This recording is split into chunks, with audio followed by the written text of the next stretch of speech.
Hello students, welcome back to your favourite channel learning point.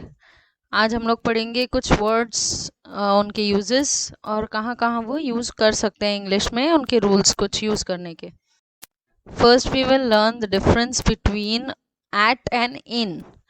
Difference मतलब specifically हम लोग इसे कहाँ पे यूज़ करते हैं। मतलब एट प्लेस के लिए यूज़ होता है, बट कौन सी प्लेस के लिए यूज़ होता है। इन भी प्लेस के लिए यूज़ होता है, बट वो कौन सी प्लेस के लिए यूज़ होता है, ये डिफरेंस हम देखेंगे। सबसे पहले देखते हैं एट कहाँ पे यूज़ करते हैं। एट यूज़ करते हैं छोटी छोटी जगहों के पहले। सपोज अगर हम लोग बोलते हैं कोई गांव, कोई मोहल्ले या कोई गली या वार्ड नंबर, इन सब जगहों चीज़ों के नाम लेते हैं जगहों के, तब हम लोग लिखते हैं एट। जैसे एग्जाम्पल अगर मैं दूं, I live at Suryapur. Now Suryapur में माइट बी सम प्लेस, सो ये एक छोटी प्लेस होगी, इसलिए यहाँ पे एट यूज़ किया है। एग्जाम्पल नंबर 2 देती हूँ, प्रतिमा लिव्स एट गोपाल नगर। अब गोपाल नगर एक जगह का नाम है, एक एरिया का नाम है, इसलिए हम लोग फिर से एट यूज़ कर रहे हैं। Mother works at home. इस एग्जाम्पल में भी मदर घर में वर्क करे, घर भी एक छोटी जगह होती है, इसलिए हम एट यूज़ करते हैं। यूज़ ऑफ इन देखेंगे। यूज़ इन का यूज़ हम लोग करते हैं बड़े बड़े शहर, राज्य या देश के लिए। जैसे अगर हम लोग सपोज बोलते हैं I live in Nagpur, Nagpur एक बड़ी सिटी है, तो सिटी के लिए हम लोग यूज़ करते हैं इन।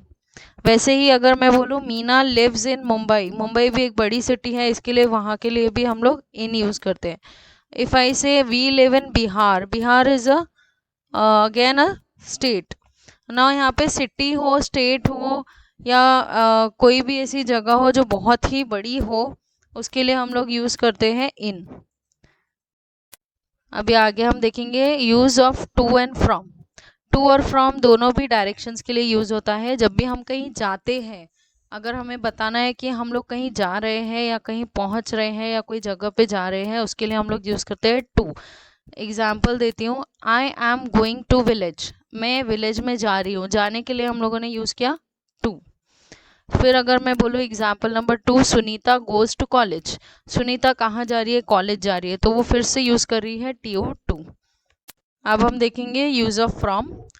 जब भी हम कोई जगह से आते हैं वापस, तब हम लोग यूज़ करते हैं फ्रॉम।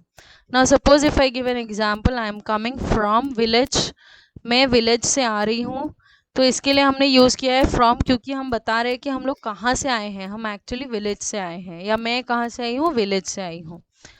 नेक्स्ट एग्जाम्पल देखेंगे, I have come from Bihar. अब जो पर्सन है वो बोल रहा है कि वो बिहार से आया है, बिहार एक जगह है, वो वहाँ से आया है, तो इसके लिए फिर से हमने यूज़ किया फ्रॉम।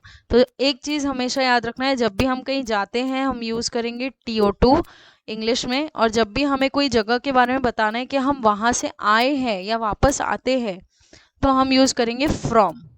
ये दोनों का यूज़ होता है डायरेक्शन के लिए।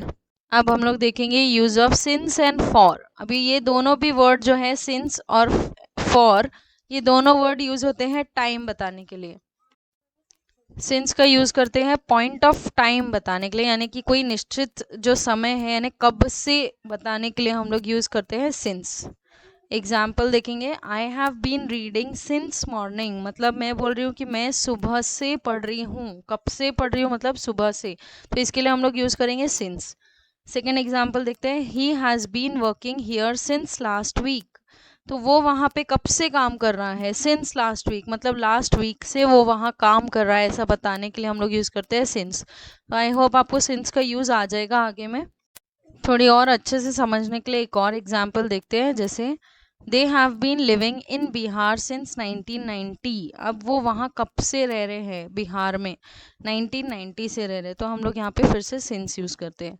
अब हम देखेंगे यूज़ ऑफ फॉर। फॉर भी हम टाइम के लिए यूज़ करते हैं, लेकिन इसका यूज़ हम लोग पीरियड ऑफ टाइम बताने के लिए यूज़ करते हैं, यानी कितने समय तक अगर हमें बताना है, स्पेसिफिक अगर हमें टाइम पता है, तो हम इसका यूज़ करते हैं। फॉर एग्जाम्पल अगर हम लेंगे, we have been playing for 4 hours, मतलब हमें पता है कि हम कितनी देर से खेल रहे हैं, 4 आवर्स से, मतलब 4 घंटे से हम खेल रहे हैं, हमें पता है, स्पेसिफिकली पता है, ये पीरियड ऑफ टाइम होता है, तो इसके लिए हम लोग यूज़ कर रहे हैं for, F O R, for. Now again if we see on second example, he has been living in Delhi for 10 years। अभी यहाँ पे हम लोग बता रहे हैं कि ये 10 साल से यहाँ पे रह रहे हैं दिल्ली में, तो यहाँ भी हम लोग फॉर यूज कर रहे हैं। आज की लास्ट वर्ड है before and after, use of before and after. Before आपको बहुत अच्छे से पता है, जब भी हमें कोई काम करने के पहले यूज करना होता है तब हम लोग बिफोर बोलते हैं। जैसे अगर एग्जाम्पल बोलो, आई केम बिफोर यू, मैं आपसे पहले आ गई या आ गया, तो हम लोग बिफोर यूज करते हैं। I had come before you, मतलब हम आपसे पहले आ गए या मैं आपसे पहले आ गई हूँ। तो ये सब चीज़ों के लिए पहले कोई भी काम करना है या करा है उसको बताने के लिए हम लोग यूज़ करते हैं बिफोर वर्ड। अब आफ्टर वर्ड सेम इसका उल्टा रहेगा, हम लोग अगर कोई काम करने के बाद में बोलते हैं तो फिर बोलते हैं आफ्टर, बाद के लिए यूज़ करते हैं after word. Like example, you came after me, तुम मेरे बाद आए, तो आफ्टर वर्ड हो गया। Now again in the second example, you have come after me, again here after is used. Now Monday comes after Sunday, obvious है Monday Sunday के बाद में आता है, इसलिए हम लोगों ने आफ्टर वर्ड यूज़ किया। अब आपको पता चल गया होगा इन सब वर्ड्स का meaning, so I hope you are learning and you are understanding everything. Keep on understanding, keep on reading, keep on seeing the videos, like the videos, share the videos, subscribe करिए channel को और लोगों को share भी करिए इससे।